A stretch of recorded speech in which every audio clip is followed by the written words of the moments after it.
नोनारी में भंते चंद्रिमा थैरो का भव्य स्वागत। सारनाथ से संकिसा तक पद यात्रा जारी। कड़कड़ाती ठंड के बीच वाराणसी के ऐतिहासिक नगर सारनाथ से संकिसा तक पवित्र पद यात्रा पर निकले भंते चंद्रिमा थैरो का जौनपुर जिले के नोनारी ग्राम सभा में शुक्रवार को भव्य स्वागत किया गया।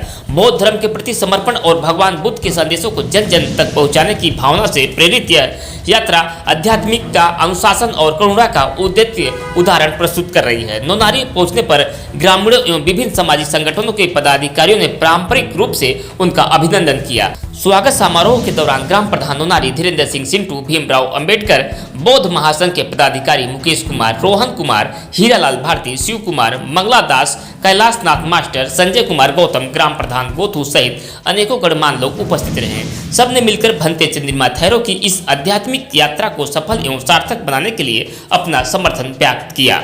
इस अवसर पर भंते चंद्रिमा थैरो ने उपस्थित जनसमूह को संबोधित करते हुए भगवान बुद्ध के जीवन, उनके उपदेशों, करुणा, अहिंसा और मध्यम मार्ग की महत्ता पर विस्तार से प्रकाश डाला। उन्होंने बताया कि बुद्ध के विचार आज भी मानवता के लिए मार्गदर्शक है और समाज में शांति, सद्भाव एवं भाईचारा स्थापित करने में उनकी शिक्षा अत्यंत उपयोगी है। भंते चंद्रिमा थैरो ने बताया कि उनकी पदयात्रा 20 नवंबर 2025 को सारनाथ से प्रारंभ हुई है और 14 दिसंबर 2025 को संकिसा में जाकर संपन्न होगी। इसी क्रम में वे आज नोनारी पहुंचे हैं, जहां ग्रामवासियों ने बड़े उत्साह और श्रद्धा के साथ उनका स्वागत किया है। नोनारी में उन्होंने रात्रि विश्राम भी किया। ग्रामीणों और अनुयायियों ने उनके साथ समय बिताते हुए शिक्षाओं को भी आत्मसम्मान किया है। नोनारी में मिला सम्मान और लोगों की सहभागिता से यह पदयात्रा और भी प्रेरक और यादगार बन गई है। मैं बुद्धं गच्छामि, तीसरी बार भी मैं धम्म की शरण जाता हूँ। तृतीयम्पि संघं शरणं गच्छामि, तीसरी बार भी मैं संघ की शरण जाता हूँ। पानातिपाता वेरमणि सिक्खापदं समादयामि, दाना वेरमणि सिक्खापदं समादयामि। चोरी से विरत रहने की शिक्षा ग्रहण की, दुराचार से विरत रहने की। सभा में सारनाथ से चलकर पद सभा तक पद यात्रा करते हुए आए हुए हैं, क्या कहेंगे? सबसे पहले तो मैं आप लोगों का बहुत बहुत धन्यवाद जो इतनी रात को आप लोग आए कवरेज करने के लिए। और दूसरी बात कि आज का दिन नोनारी के लिए बहुत ही ऐतिहासिक दिन है, क्योंकि आप जैसे इतने विद्वान, इतने यहाँ पर नोनारी में इनका चरण पड़ गया। आज हमारा नोनारी ग्राम सभा पूरा धन्य हो गया। हम लोगों का सौभाग्य है कि अब से गुरुदेव का चरण हमारे गाँव में पड़ा। इससे बढ़ के और कोई खुशी नोनारी की हो ही नहीं सकती। काफी सारे लोग यहाँ पर जी जी जी जी ठंड का मौसम है, लोग आए हुए हैं, क्या कहेंगे? सर पूरे ग्राम सभा की खुशी थी इसमें, जो मतलब कि जिसका जितना हो सकता था सबका श्रद्धा वो अच्छे से किए हैं। और आज हमारा पूरा ग्राम सभा इतना खुशमय है कि पूछिए मत। आज का दिन ऐतिहासिक दिन रहेगा ये। मैं धीरेन्द्र सिंह सिंटू, ग्राम सभा नोनारी, रामपुर जौनपुर।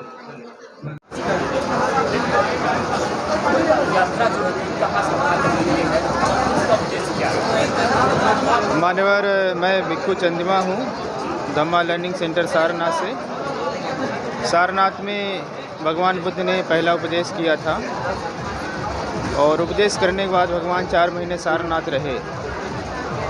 जब सारनाथ 4 महीने व्यतीत किए, उसके बाद जब समाज में जाना हुआ, उस समय उनके साथ 61 भिक्खु लोग थे। उनको संबोधित करते हुए उन्होंने कहा, भिक्षुओं बहुतों के हित के लिए, बहुतों के सुख के लिए चलते रहो, रुको नहीं। उन्होंने कहा विचरण करते रहो। उसे उन्होंने कहा उस समय की भाषा में, चरत भिक्षवे चारकं बहुजन हिताय बहुजन सुखाय। भगवान बुद्ध ने जो प्रेम भरा अनुशासन किया, उसका अक्षर से पालन करने के लिए तथागत के भिक्षुओं ने अपना सर्वस्व त्याग दिया। लोक का भला हो, संसार के लोग सुखी रहें, लोग इसी चिंतन में लगे रहे। सुखी संसार बनाने के लिए तथागत के भिक्षुओं ने जल स्थल की यात्राएं की, बर्फीले पर्वतों और रेगिस्तानों को पार किया। तथागत के शिष्यों ने न केवल भारत के कोने कोने में बल्कि दुनिया के बहुत सारे देशों में जाकर के तथागत की शिक्षाओं को प्रचारित प्रसारित किया। भगवान बुद्ध के शिक्षाओं का प्रभाव हुआ कि हमारा देश शील समाधि प्रज्ञा से परिपूर्ण हो गया और यह देश विश्वगुरु बन गया। यह देश न केवल विश्वगुरु बना बल्कि देश सोने की चिड़िया बना। इस देश की सांस्कृतिक सीमाएं बढ़ गई, देश समृद्ध भारत बना और उसके बाद पूरे दुनिया में जहाँ जहाँ भी धर्म गया वहाँ वहाँ के जनजीवन को समृद्ध बनाया, वहाँ वहाँ के जीवन को बहुत सुखी संपन्न बनाया। ये बहुत दुर्भाग्यपूर्ण रहा कि जिस देश में भगवान बुद्ध जन्म लिए, जिस देश में भगवान बुद्ध ने बुद्ध धर्म दिया, उसी देश में 12वीं शताब्दी के बाद बुद्ध धर्म का लोप हो गया। बुद्ध धर्म नष्ट होने लगा, बौद्ध संस्कृतियाँ नष्ट हो गई। जितने हमारे महातीर्थ थे वो लगभग नष्ट हुए। जो हमारे शिक्षा के केंद्र थे नालंदा से लेकर के तक्षशिला, विक्रमशिला आदि, वो सभी एक तरह से ध्वस्त किए गए, वो भी नष्ट हुए। भारत बुद्ध धर्म के लिए शून्य हो गया। परम पूज्य बाबा साहब डॉक्टर अम्बेडकर की अनुकंपा से पुनः भारत में आया है और जब से बुद्ध धर्म भारत में आया है तब से तथागत के अनुयायी दिन रात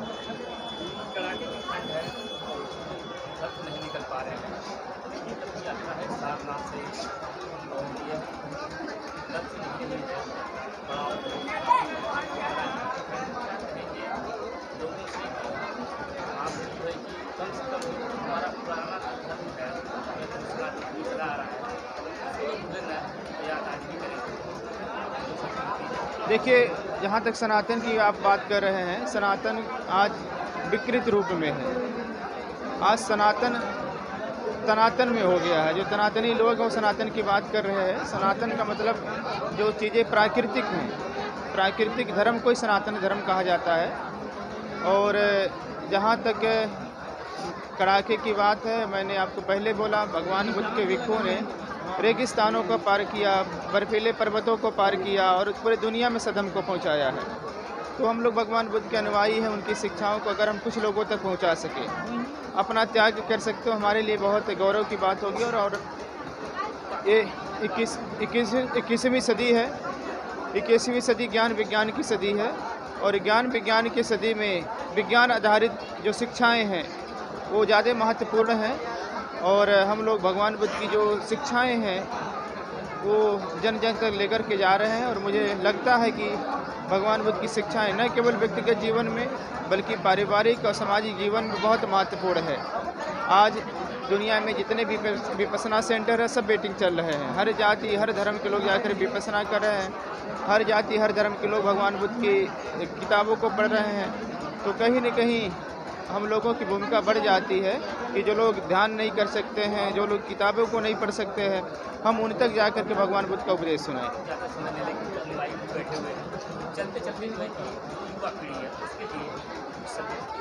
हाँ, आपने बहुत अच्छा प्रश्न किया।